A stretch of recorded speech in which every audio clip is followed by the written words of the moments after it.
You want to buy a stock, someone else wants to sell that stock. An equity trade is how you two make that happen. It's the buying and selling of shares in a company like Apple or Tesla. Think of it like buying a car. You agree on a price with the seller and then the ownership of the car is transferred to you. Equity trades are similar. Buyers and sellers agree on a price and then the ownership of the shares is transferred. But there's a whole process behind the scenes to make sure everything happens smoothly. That's what we're going to talk about. First, you've got to tell someone you want to buy or sell. This is where your broker comes in. You tell them what you want, how much you want to buy or sell, and at what price. Your order then goes to the stock exchange, which is like a big marketplace for stocks. Think of it like the floor of the New York Stock Exchange, with everyone yelling and making deals.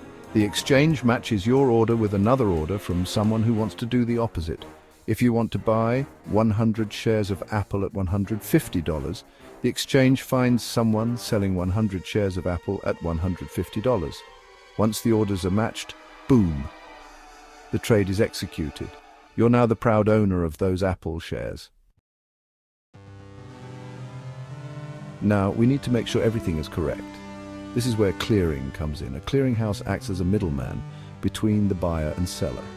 They make sure you have enough money to buy the shares and the seller actually has the shares to sell.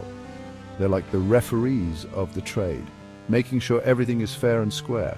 The clearinghouse also keeps track of all the details of the trade, like the price, the number of shares, and the date.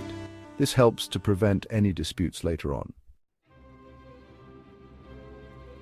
Finally, it's time to exchange the cash and the shares. This is called settlement. The buyer's money is transferred to the seller and the seller's shares are transferred to the buyer.